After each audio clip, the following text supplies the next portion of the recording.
बेटा last time पे हम लोगों ने वेक्टर एनालिसिस किया था, उसमें हमने टाइप्स ऑफ वेक्टर्स एक्सेट्रा किया था। अब आगे इसके जो इम्पोर्टेंट पार्ट है कि addition and subtraction of vector. तो हम पहले स्टार्ट करेंगे एडिशन ऑफ टू वेक्टर्स का एडिशन लेना। बेटा दो वेक्टर को जोड़ने के दो मेथड हैं, there are two popular method. पहला है ट्रायंगल लॉ एंड दूसरा है पैरेललोग्राम लॉ। क्लियर? तो इसमें हम सबसे पहले बात करेंगे triangle law of addition of vector addition का जो ट्रायंगल लॉ है बेटा, हम सबसे पहले इसकी बात करना चाहेंगे। तो अब हम यहाँ पर बात करना चाहते हैं triangle law of addition of vector. Triangle law of addition of vectors even two vectors ये आएगा। ठीक है, ट्रायंगल लॉ क्या कहता है? जैसे आपको दो वेक्टर दिए गए, मान लीजिए this is the first vector, here is the first vector, ये वेक्टर ए है, और आपको दिया गया एक वेक्टर बी है, ये बी है, तो वेक्टर बी है। लेंथ वेक्टर की क्या होती है, क्या है, ये हम पहले बात कर चुके हैं। ये वेक्टर बी है और हमसे बोला कि भाई इनको जोड़ दो, इनको जोड़ना है। अगर गौर से देखें, B is making angle theta with x axis और एक्स एक्सिस पे A है, तो आप ये भी कह सकते हैं कि theta is angle between A and B। तो हमें क्या करना है, we have to add vector A and vector B। इसका मतलब क्या हो, that is we have to find out sum of these two vectors. हमें A और B का सम चाहिए, टोटल चाहिए, इसका हमें एडिशन चाहिए। ट्रायंगल लॉ बड़ा सिंपल सा है बेटा। वो जानते क्या कहता है कि पहले आप सबसे पहले जो वेक्टर ए लिखा है इसे देखो। तो आप देखो, पहले आप वेक्टर ए को गिवन लंबाई का यानी मैग्नीट्यूड का और गिवन डायरेक्शन में ड्रॉ करो। तो ट्रायंगल लॉ क्या कहता है, फर्स्ट ड्रॉ वेक्टर ए, जैसे आप ये लीजिए वेक्टर ए ड्रॉ कर दीजिएगा ऑफ गिवन मैग्नीट्यूड, मतलब मान लीजिए वेक्टर 10 न्यूटन है तो 10 न्यूटन को रिप्रेजेंट करेगा, एंड गिवन डायरेक्शन। तो फर्स्ट ड्रॉ वेक्टर ए, ये हमने ड्रॉ किया क्योंकि ये ऐसा था। फिर ट्रायंगल लॉ क्या कहता है, आप इसके एरो हेड से वेक्टर बी को जोड़िए। देखो ये वेक्टर बी को, you have to add vector B arrow head से। तो मन में आएगा कि सर हम टेल से क्यों नहीं जोड़ सकते? आपके मन में ये बात जरूर आएगी कि हम बी को, ये वेक्टर बी को टेल से, तो टेल से बेटा जोड़ेंगे वो दूसरा वाला लॉ आ जाएगा, पैरेललोग्राम लॉ। वो ट्रायंगल लॉ की बेटा ये कंडीशन है क्या, first draw vector A, then from the arrowhead of A draw vector B, B vector draw करिए, arrowhead of A से ये आप ड्रॉ किया है। फिर सुनिएगा बेटा, join the tail of the first and head of the last। अगर पहले वेक्टर की पूंछ को आखिरी वेक्टर की खोपड़ी से हम ज्वाइन कर दें तो आपको जो वेक्टर मिलता है उसे हम रिजल्टेंट कहते हैं। तो देखो, join the tail of the first head of the last, arrow भी इसी डायरेक्शन में होना चाहिए बेटा, ध्यान दीजिएगा। आप A से, यानी A पहला वेक्टर है, उसकी पूंछ से दूसरा वेक्टर की खोपड़ी को जब ज्वाइन करेंगे तो ये एरो भी इधर ही होगा। ये resultant vector R equal to A plus B को बताता है। ये ट्रायंगल लॉ है। तो ट्रायंगल लॉ में ये क्या बात आई, लेवलिंग कर लें कि ये P है, ये Q है, इसे हम S मान लें, ये एंगल थीटा मान लें, तो ये हुआ। तो कई बार ये बात आता है कि भाई ट्रायंगल लॉ से बना क्या, आप देखो दो वेक्टर को जोड़ा, इससे कंस्ट्रक्शन में एक ट्रायंगल बन गया, तो इसीलिए इसको ट्रायंगल लॉ कहते हैं। Then what is the statement of triangle law, you can see here, look at here. इसका स्टेटमेंट देखो बड़ा सिंपल सा है। देखो ये क्या कर रहा है, if we represents two vectors A and B by the two sides of a triangle in the same order, then the third side in reverse order represents the resultant। ये स्टेटमेंट याद नहीं करना, समझना है। कैसे, जरा देखो। तो पता है एंटी क्लॉकवाइज डायरेक्शन में चीजें ली जाती हैं, तो हम इस डायरेक्शन में चलना चाहते हैं, जरा मेरे को फॉलो करिएगा। देखो अगर हम एंटी क्लॉकवाइज डायरेक्शन में ऐसे एरो बना के चलें तो देखो we are moving in anti clockwise direction. तो देखो ये पहला वेक्टर ए का एरो हमारी तरफ आ रहा है, यानी एंटी क्लॉकवाइज, जिससे पॉजिटिव डायरेक्शन उधर आ रहा है। आप आगे बढ़िए तो तुम कहोगे बी भी सर इसी एरो की डायरेक्शन यानी एंटी क्लॉक आ रहा है। लेकिन जब हम इधर आगे बढ़ते हैं तो आप देखिएगा रिजल्टेंट आर है हमारे अपोजिट आ रहा है। तो आप देखिएगा रिजल्टेंट आर हमारे अपोजिट है, इसीलिए हमने स्टेटमेंट में क्या बोला था, if two vectors are represented by two sides of a triangle in the same order. देखो इसका एरो और ये एरो बिल्कुल हमारी तरफ है। Then the third side in reverse order, देखो इसका ऑर्डर रिवर्स है, रिप्रेजेंट्स द रिजल्टेंट, रिजल्टेंट को रिप्रेजेंट करता है। ये बात आई, तो हम इसे स्टेटमेंट में डालेंगे। अब आपके मन में एक बात और आएगी कि सर ये जो ट्रायंगल बनाया इसमें एंगल को जरा समझा दीजिएगा, जरा एंगल को समझिएगा। कुछ बच्चों के मन में आता है सर ये एंगल आपने इधर से क्यों लिया, जैसे कुछ को लगेगा सर वेक्टर ए को हमने ऐसे ड्रॉ किया और फिर ए के एरो हेड से बी को थीटा एंगल तो डाल करना है, तो थीटा पे हम ये क्यों ऐसे ड्रॉ कर दें और बी को कर दें। तो ध्यान रखना ये एंगल अगर आप देखो ए से बी की तरफ जाएं तो आप ए से बी जा रहे हैं तो आप क्लॉकवाइज जा रहे हैं। कोऑर्डिनेट सिस्टम में आपको पता है जैसे एक्स हो या वाई हो, तो जब हम एंटी क्लॉकवाइज चलते हैं तो इसे पॉजिटिव लिया जाता है। अगर आप क्लॉकवाइज चलेंगे तो इसे माइनस लिया जाएगा। तो क्लॉकवाइज नहीं चल सकते, आप देखो क्लॉकवाइज नहीं चल सकते आप इस तरह से, तो इसलिए आपको ए को आगे बढ़ाना पड़ेगा और थीटा एंगल आपको ए की डायरेक्शन से एंटी क्लॉकवाइज बनाना पड़ेगा, इधर से एंगल नहीं नापेंगे। तो ये आप जरा सा प्रिकॉशन ध्यान रखिएगा। खैर, तो व्हाट इज द स्टेटमेंट, तो अगर मैं इसका स्टेटमेंट बनाऊं कि ट्रायंगल ऑफ एडिशन का स्टेटमेंट क्या हुआ, if two vectors are represented by two sides of a triangle in the same order then the third side in reverse order represents the resultant, इसीलिए स्टेटमेंट आ गया। तो what is the statement of triangle law, triangle law का statement क्या आ गया, if two vectors are represented by the two sides of a triangle, two sides of a triangle in the same order,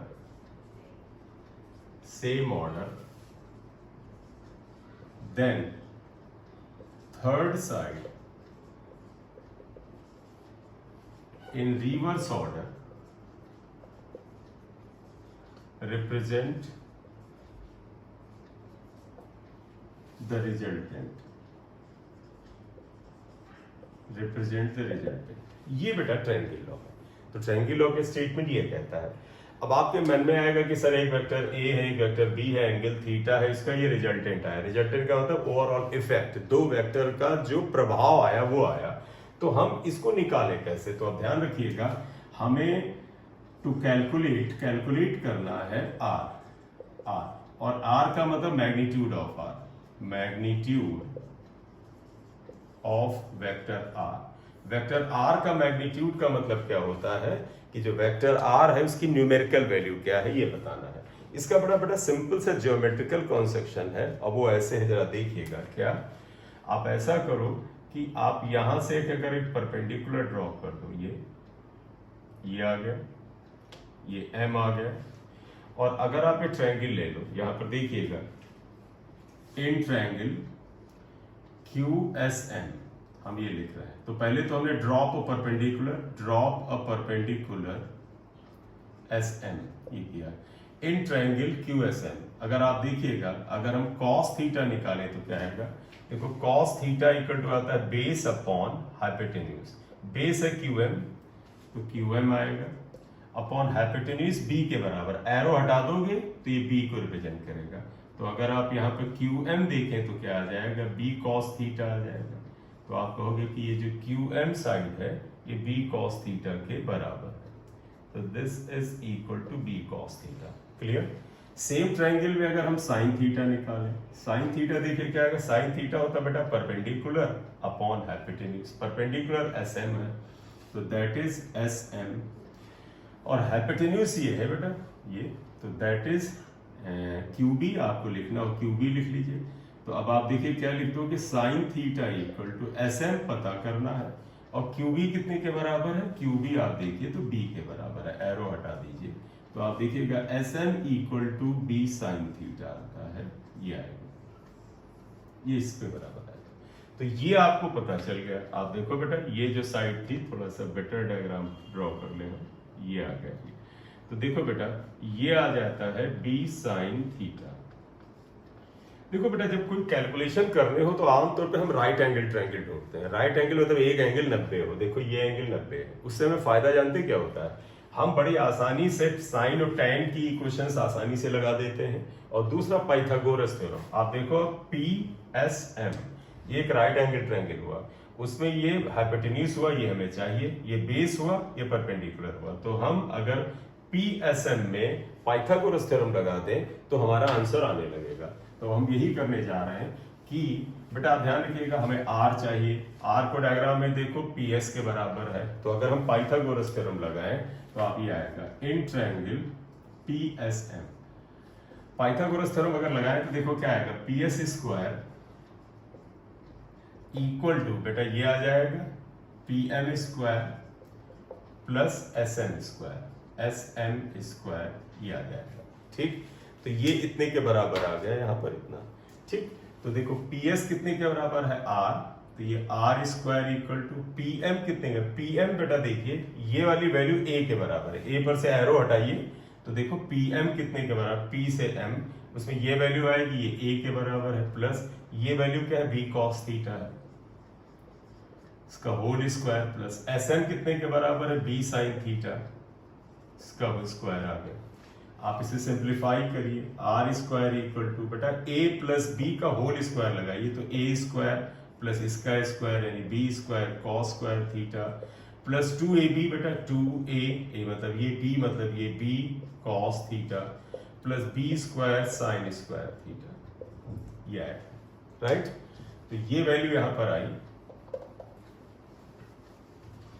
अगर हम इसको solve करें तो R equal to A square plus B square, देखो ये वाला टर्म और ये वाला टर्म एक जगह ले आते हैं, देखो B स्क्वायर कॉमन लिया तो cos स्क्वायर थीटा आया और प्लस ये sin स्क्वायर थीटा आया प्लस 2AB cos थीटा आता है, cos थीटा। तो ये R स्क्वायर इक्वल टू आया A square plus B square, बेटा तुम्हें पता cos square theta plus sin square theta 1 होता है, 2AB cos थीटा। तो आप देखो ये R इक्वल टू आ गया under root A square plus B square plus 2AB cos theta. अब आज से याद रख लीजिएगा बेटा, क्या अगर एक वेक्टर A है दूसरा वेक्टर B है, उनके बीच का एंगल अगर थीटा के बराबर होता है तो उनका रिजल्टेंट का जो मैग्नीट्यूड होता है वो होता है under root A square plus B square plus 2AB cos theta. ये मैग्नीट्यूड ऑफ रिजल्टेंट होता है, इसे याद रखना है। तो A और B दो वेक्टर हैं, एंगल थीटा है, उनका जो रिजल्टेंट आएगा उसका मैग्नीट्यूड इस इक्वेशन से आएगा, आप इसे बिल्कुल ध्यान रखें। अब बात आई कि दो वेक्टर का रिजल्टेंट भी तो वेक्टर होता है, तो इसका मतलब R भी वेक्टर क्वांटिटी है। वेक्टर का मतलब है इसकी डायरेक्शन है, तो पता है बेटा मैथ्स में और फिजिक्स में डायरेक्शन का मतलब एंगल बनाना। तो अगर हम कहें R का मैग्नीट्यूड तो आ गया है, तो R ने A के साथ क्या एंगल बनाया है, मान लिया अल्फा बनाया है, तो हम यही लेने जा रहे हैं, लेट R मेक्स, क्यों, क्योंकि वेक्टर क्वांटिटी की डायरेक्शन भी बताई जाती है, makes angle alpha with vector A। अगर ये एंगल अल्फा बना रहा तो आप देखिएगा फिर आपके पास राइट एंगल ट्रायंगल है PSM। देखो tan अल्फा होता है परपेंडिकुलर अपॉन बेस, इसके बराबर है। तो आप देखिएगा PSM में अगर हम निकालें tan अल्फा इक्वल टू, तो इसी ट्रायंगल में आ रहा है बेटा if R makes angle alpha with, तो आइएगा इन ट्रायंगल PSM अगर आप लें तो क्या आएगा, देखो tan alpha is equal to perpendicular upon base, तो tan alpha is equal to B sin theta, perpendicular है यानी SM लिख लो, बेस बेटा देखो P से M तक है, PM लिख लो, तो ये आ जाएगा B sin थीटा, क्योंकि ये वैल्यू B sin थीटा है, PM की value A plus B cos theta. तो देयरफॉर आप याद रख ले तो अच्छी बात है, नहीं निकाल लेंगे तो भी चलेगा। ये आता है B sin theta upon A plus B cos theta. ये हमारे लिए आवश्यक होता है, आप इसे याद रखते हैं तो कोई आपको बड़ा नुकसान नहीं बल्कि फायदा होगा, स्पीड बढ़ती है, टाइम बचता है। ठीक है, ये है इसका मतलब अल्फा इक्वल टू tan, इधर ले जाइए तो इसको लिखना आपको आता होगा, tan इनवर्स लिखते हैं B sin theta upon A plus B cos theta, ये इसका एंगल आ गया, ये 3 स्टार आ गया, ये क्वेश्चन। तो आप याद रख लेंगे रिजल्टेंट क्या था, निकाल चुके हैं, ये एंगल निकालने का B sin थीटा, मतलब ये अपॉन ये वाली साइड आती है, ये आ जाएगा ट्रायंगल का। तो triangle law of addition of vector के आपके क्या कॉन्सेप्शन का तरीका है, पहले हम वेक्टर ए ड्रॉ करते हैं, उसके एरो हेड से वेक्टर बी ड्रॉ करते हैं, फिर आप पहले वेक्टर की टेल से आखिरी वेक्टर के हेड को मिलाते हैं तो वो रिजल्टेंट आता है। This is the first law, this is triangle law of addition. अगर हम पैरेललोग्राम लॉ पे जाएं तो सेम बटा है, बस कॉन्सेप्शन में फर्क है। तो सेकंड है parallelogram law of addition of two vectors. अगर आप यहां पर लें, देखिए पैरेललोग्राम लॉ का फिर वही आएंगे। देखो हमें क्या बोला गया कि एक वेक्टर ए है, इसके साथ एक वेक्टर बी है और दोनों के बीच का एंगल थीटा है, और हमें बोला गया कि we have to add A and B by parallelogram method, parallelogram method, इससे हम जोड़ते हैं। तो अगर हमें उस लॉ से जोड़ना है तो, लेकिन इसका मतलब क्या हो, मेथड चाहे जो हो, हमारा पर्पस ये है vector A plus vector B हमें फाइंड आउट करना है। तो हमारा ये पर्पस हुआ कि we have to find out vector A plus vector B. देखो बेटा यहीं से देखो, जैसे ट्रायंगल लॉ में देखा था, फर्स्ट ड्रॉ वेक्टर ए, ट्रायंगल लॉ में भी किया था, यहां भी करेंगे। तो जानते क्या करेंगे, देखो पहले आप वेक्टर ए ड्रॉ करिए, जितना इसका मैग्नीट्यूड है डायरेक्शन, तो आप इसे पी क्यू मान लीजिएगा, आप इस वेक्टर ए को ड्रॉ करिए। अब ट्रायंगल लॉ में बेटा इसकी हेड से हम बी ड्रॉ करते, इसकी खोपड़ी से ड्रॉ करते थे, नहीं। अब आप क्या करिएगा, इस वेक्टर ए के टेल से वेक्टर बी को ड्रॉ करिए। Draw vector B from the tail of vector A. तो आप देखो यहां पर वेक्टर बी ड्रॉ करिए इसकी टेल से, ये थीटा एंगल पे। तो अब आपने वेक्टर बी ड्रॉ किया इसकी टेल से, ठीक। तो फर्स्ट हमने क्या किया, we have drawn first vector, क्यों, क्योंकि ए में बी को जोड़ना है। तो पहले हमने वेक्टर ए ड्रॉ किया, फिर वेक्टर ए के देखो टेल से हमने वेक्टर बी ड्रॉ किया। अब आप हो सके तो इससे एक आप पैरेललोग्राम कॉन्सेप्ट करिए, कलर बदल देते हैं, मतलब आपको पता दो साइड्स हैं तो आप एक पैरेललोग्राम बना सकते हैं। नाउ फॉर्म अ पैरेललोग्राम, एक पैरेललोग्राम बनाइए, जितनी ये साइड है इतनी ये साइड ले लीजिए, और जितनी ये साइड है इधर लेकर आप पैरेललोग्राम बना लीजिए। हिंदी में शायद समांतर चतुर्भुज कहते हैं, ये बना दिया। इस पैरेललोग्राम में तुम्हें पता है, बट तुम्हें याद होगा पैरेलल वेक्टर, देखो ये इसके पैरेलल है, तो आप इसको चाहें तो अगर ये ए है तो ये ए के बराबर ही होगा। ये देखो ये बी है तो ये इसके पैरेलल है, ये भी बी के ही बराबर होने वाला है बी। अब आप क्या करिए, first draw vector A from the tail of A, vector B को ड्रॉ करिए, पैरेललोग्राम कॉन्सेप्ट करिए। इस पैरेललोग्राम में दो डायगोनल आएंगे बेटा, एक ये डायगोनल आएगा, एक ये डायगोनल आएगा।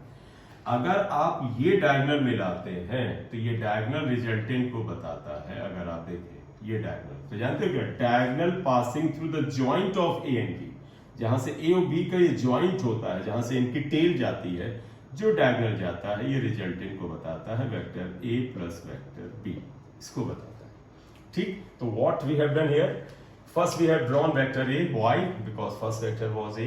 Then from the tail of A की टेल से वेक्टर बी को ड्रॉ करिए, एक पैरेललोग्राम कॉन्स्ट्रक्ट करिए, लेबलिंग कर देते हैं। पैरेललोग्राम आ रहा है पी क्यू एस और हम मान देते हैं एल, ये आया।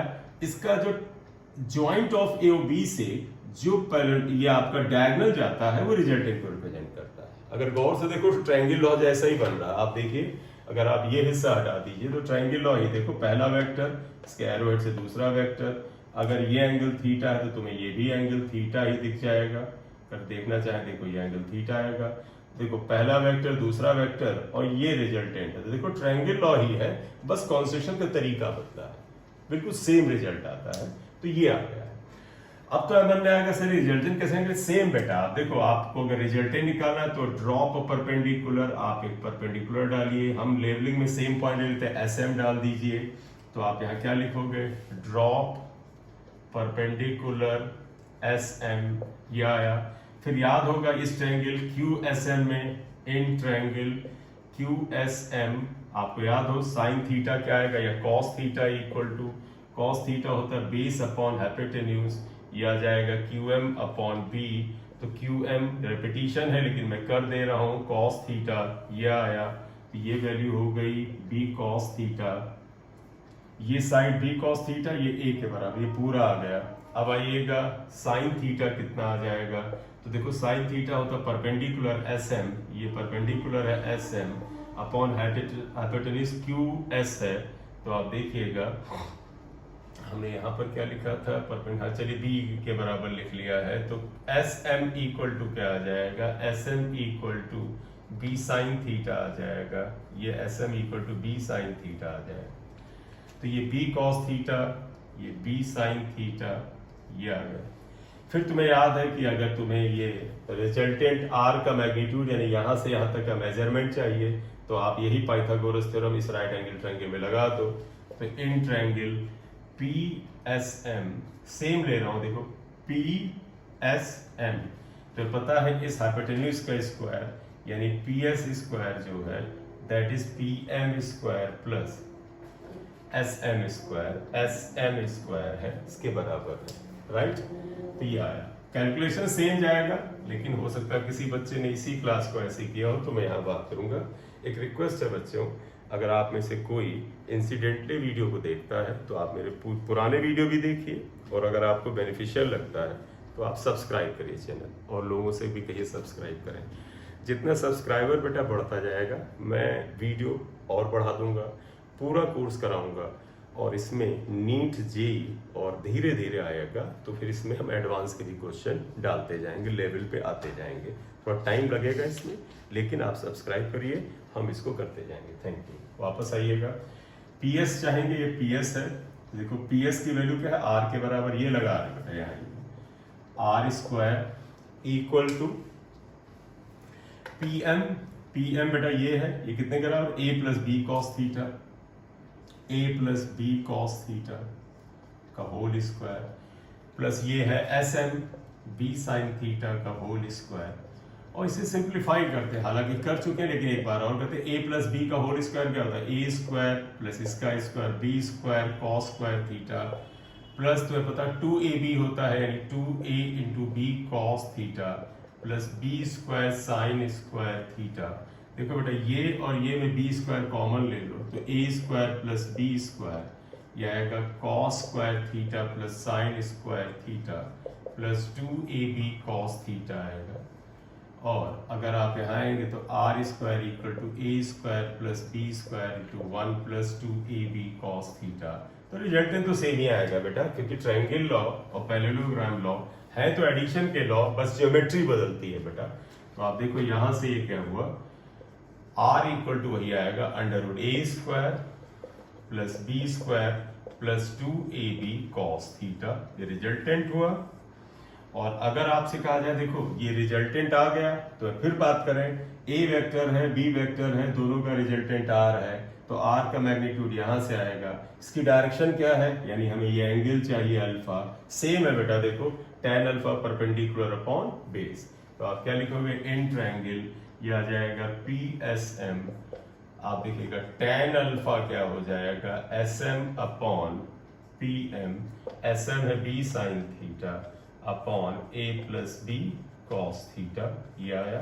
तो यहां से अगर आप देखो तो अल्फा इक्वल टू, तो पहले तो ये लिख लो पूरा, tan अल्फा ही लिख लेते हैं। तो रिजल्ट तो सेम है, लेकिन कई बार अगर आपको जो बच्चे 11th स्टैंडर्ड पे हैं, स्कूल लेवल पे प्रूफ पूछे ये क्या है, तो आप इसको प्रूफ कर सकते हैं कि tan अल्फा इक्वल टू क्या हुआ, B sine theta upon A plus B cos theta. तो अगर वो स्कूल लेवल पर या 11th स्टैंडर्ड पे पूछते हैं कि पैरेललोग्राम लॉ बनाओ, तो आपको ऐसे करना पड़ता है। इसको इक्वेशन हम कुछ x1 लिख लेते हैं, इसे x2, बड़ा क्लियर है कि अल्फा इक्वल टू हो जाएगा tan inverse B sine theta upon A plus B cos theta, ये आया। तो कहने का मतलब हुआ दो वेक्टर का रिजल्टेंट बेटा ये आता है और एंगल ये आता है, आप ऐसे निकालते हैं। क्लियर? तो एक बार इसको एक बार लिख करके सॉल्व कर लीजिएगा, आपको इससे फायदा होगा। ठीक है, अब हम इसमें कुछ केस लेना चाहते हैं। देखो बेटा केस 1, देखो if theta equal to 0 then देखिएगा आर इक्वल टू क्या हो जाएगा, under root A square plus B square plus 2ab cos theta को आप कॉस 0 करिए क्योंकि ये 0 आया है, तो देयरफॉर आर इक्वल टू बेटा आ जाएगा under root A square plus B square plus 2ab और तुम्हें पता है बेटा cos 0 की वैल्यू 1 होती है और ये cos के किसी भी एंगल के मैक्सिमम वैल्यू है, मतलब cos के किसी भी एंगल की वैल्यू इससे ज्यादा नहीं हो सकती। तो अगर cos थीटा की ये मैक्सिमम वैल्यू है तो ये जो रिजल्ट आएगा ये r का मैक्सिमम वैल्यू आएगा।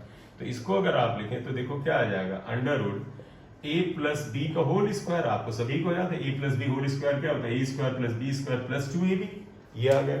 और अगर आप यहाँ से स्क्वायर रूट हटाते हैं, अगर आप देखिएगा यहाँ पर, आप अगर यहाँ स्क्वायर रूट हटाएं तो ये r इक्वल टू, ये मैक्सिमम आएगा बेटा। क्यों मैक्सिमम आएगा मैं फिर बता दूं, cos 0 की वैल्यू 1 होती है, ये cos के किसी भी एंगल की मैक्सिमम पॉसिबल वैल्यू है। तो अगर ये वो वैल्यू आई cos की, ये मैक्स है, तो ये r की जो वैल्यू आएगी वो भी मैक्सिमम आएगी। तो देयरफॉर ये r मैक्स आता है। तो इसलिए हम इसको लिख सकते हैं r की मैक्सिमम वैल्यू क्या है, a प्लस बी का होल स्क्वायर अंडर रूट हटा दो तो a प्लस बी आ जाता है। दिस इज r मैक्स, ये r मैक्स है। तो ये एक वैल्यू आ जाती है, आप इसे दिमाग में रखें। चलिए हमने स्टार से लिख लिया, क्लियर। अब एक बात आती है क्या, और एंगल लें, case 2, if theta equal to 180 degree, अगर हम ले लें 180 डिग्री लें तो थीटा की 180 डिग्री लें तो r की वैल्यू आ जाएगी under root a square plus B square plus 2ab cos 180। बेटा आप सभी को याद होगा cos 180 की वैल्यू -1 होती है। और फिर बताएं, cos के किसी भी एंगल की मैक्सिमम वैल्यू 1 होती है और मिनिमम वैल्यू -1 होती है। तो इसलिए r की वैल्यू हो जाएगी under root a square plus B square plus 2ab और cos 180 क्या हो जाएगा, -1। तो ये हो जाएगा under root a square plus B square minus 2ab, ये आ जाएगा। और आप इसे लिखोगे r equal to under root a minus B का होल स्क्वायर आएगा, क्योंकि a square plus B square minus 2ab इसका ये फॉर्मूला है। इसलिए r की वैल्यू बेटा मिनिमम आएगी। क्यों मिनिमम आएगी, क्योंकि -1 cos की मिनिमम वैल्यू, इससे छोटा cos नहीं होता है, ये आएगा। तो ये a माइनस बी आएगा। तो अब एक चीज याद रख लो कि दो वेक्टर a और b हैं, उनका रिजल्टेंट a प्लस बी से बड़ा नहीं हो सकता, ये सबसे बड़ी वैल्यू है बेटा मैक्स, और इससे छोटा नहीं हो सकता, राइट। तो अभी अगर हम यहाँ पर एक चीज लिखें तो इसे अगर आप ध्यान रखें तो देखिए ये आएगा क्या, इसको लास्ट में लिखते हैं। एक केस 3 भी ले लें, नहीं तो ये रह सकता है, एक कोई बड़ा इम्पोर्टेंट नहीं, लेकिन थीटा 90 भी पॉपुलर एंगल ये बताते हैं। तो देयरफॉर बताइएगा r इक्वल टू क्या हो जाएगा, under root a square plus B square plus 2ab cos 90। सभी को पता है बेटा cos 90 0 होता है, तो इसका मतलब ये आया r की value under root a square plus B square, और जब cos 90 0 होता है तो ये टर्म 0 हो जाएगा, तो ये आ जाएगा। तो ये इसलिए इंपॉर्टेंट होता है क्या, आपको कभी आए कि दो वेक्टर 90 डिग्री पे हैं तो उनका रिजल्टेंट सीधे लिख दो, under root a square plus B square आ जाता है। ये थर्ड आया। यहां पर जो r मिन और r मैक्स आया था, इसके लिए एक नोट बना लें।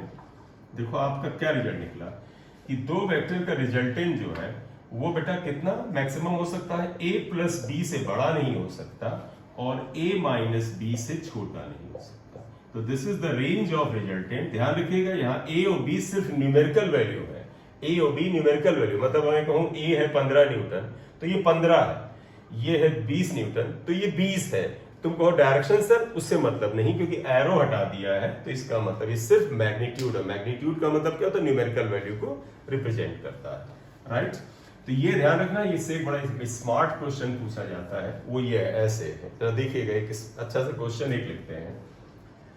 देखो, if vector a equal to 10 and vector b equal to, अगर हम ले लेते हैं 17, then which of the following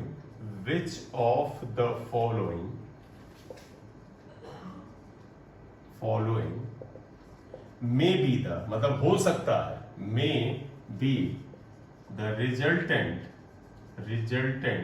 of vector a, may be the resultant of vector a and vector b। इन दोनों का रिजल्टेंट क्या हो सकता है, ऑप्शन दे रहा हूं। जैसे a और b में अगर हम लेके चले, थोड़ा डेटा चेंज करते हैं, a को हम 20 कर लेते हैं और इसको हम 17 कर लेते हैं। चलिएगा इसे हम 12 कर लेते हैं, कोई इसके पीछे लॉजिक नहीं है, बस कर लिया।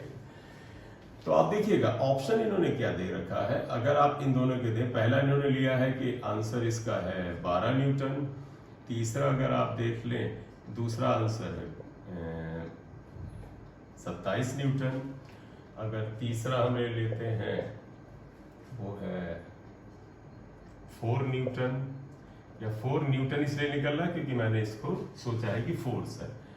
चलिए ये कोई भी वेक्टर हो सकता है, डायरेक्शन बताई जाएगी, और अगर आप इसको लें तो हम ले लेते हैं 35। तो इनका मैग्नीट्यूड 12, 27, 4 और 35 में क्या हो सकता है। ये जब ये कहे मे बी तो इसका मतलब आप सोल्यूशन ऐसे लिखें, आप क्या लिखोगे कि सर वेक्टर ए का मैग्नीट्यूड अगर हम लिखें तो देखो 20 है, वेक्टर बी का मैग्नीट्यूड अगर हम लिखें तो कितने के बराबर 12 है। तो पता है r की वैल्यू a प्लस बी से बड़ी नहीं होती है और a माइनस बी से छोटी नहीं होती है, ये आएगा। तो इसका मतलब r is equal to a मतलब 20 प्लस 12 और a माइनस 20 मतलब 20 माइनस 12, इसके बीच आएगी। इसका मतलब r की वैल्यू 20 में से 12 घटाइए 8 और इससे जाइएगा 32, मतलब r की वैल्यू बेटा समझो बेटा 8 से छोटी नहीं होगी और 32 से बड़ी नहीं होगी। तो इनमें जो आंसर 8 से लेके 32 के बीच में है वो रिजल्टेंट हो सकता है, और 8 से कम है वो नहीं होगा, 32 से ज्यादा है वो नहीं होगा। तो आप यहां पर देखिएगा, तो इसके अकॉर्डिंग अगर मैं आंसर करूं तो क्या आएगा। तो देखो पहला वैल्यू 12 जो है वो 8 से 32 के बीच में आता है, ये हो सकता है। दूसरा वैल्यू 27 है, देखो 8 और 32 के बीच में आता है, हो सकता है। तीसरा आंसर 4 जो है वो 8 से कम है, ये नहीं हो सकता है। और चौथा आंसर 35 है, वो 32 से ज्यादा है, ये नहीं हो सकता है। तो which of the following may be the resultant, ये दो नहीं हो सकते हैं, तो ये पॉसिबल रिजल्टेंट है। तो पॉसिबल रिजल्टेंट आर क्या आ जाएंगे बेटा, 12 एंड 1 एंड 2 आ जाएंगे, ये हो सकते हैं। क्लियर, ये आ जाएंगे। यहां तक ये करते हैं, अगली क्लास में हम लोग पॉलीगन लॉ और सबट्रैक्शन ऑफ वेक्टर करते हैं। Thank you.